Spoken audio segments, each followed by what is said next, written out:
A job seeker asked, "What can I expect during my interview with the vice president now that I've had two prior interviews with human resources and the departmental management?" Well, truth be told, only the top candidates get to meet the executives, such as a vice president. Those who do are typically among the top two candidates, at most three. The executive plays tiebreaker in the selection process, and many people wonder how does that vice president make that decision on who is the best candidate for the job. So they assess the candidates in three areas. They are likely cultural fit, critical thinking skills, and the job related areas that they need to improve in or don't have the strength of experience that the hiring manager had hoped. So let's look at each one of them in more detail. First, there's cultural fit. Every organization has its own unique workplace culture. So management wants to bring in new team members whose personal values support that culture because they will be the ones to engage existing and other new employees and get support for the projects, the mission, vision, and values of the organization. So when you meet with an executive, don't underestimate the value of your questions or the value of your answers to their questions about your interests and hobbies and community service, things like that. Because from that conversation alone, they can determine a lot from that about your non work hours and how you spend them and what you value. And so these characteristics might include conflict resolution, leadership, confidence, etc. All very needed by new team members.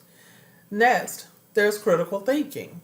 And senior staff positions, supervisory and management positions, and positions of trust that have access to a lot of company data often make important decisions, and they're often not easy decisions. So, an executive may also ask what you think about the way that the organization handled a certain type of business situation.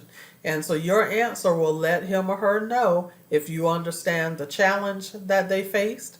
And they also want to know that you consider how your decisions impact others within the organization, as well as the organization's or the public's perception of the organization.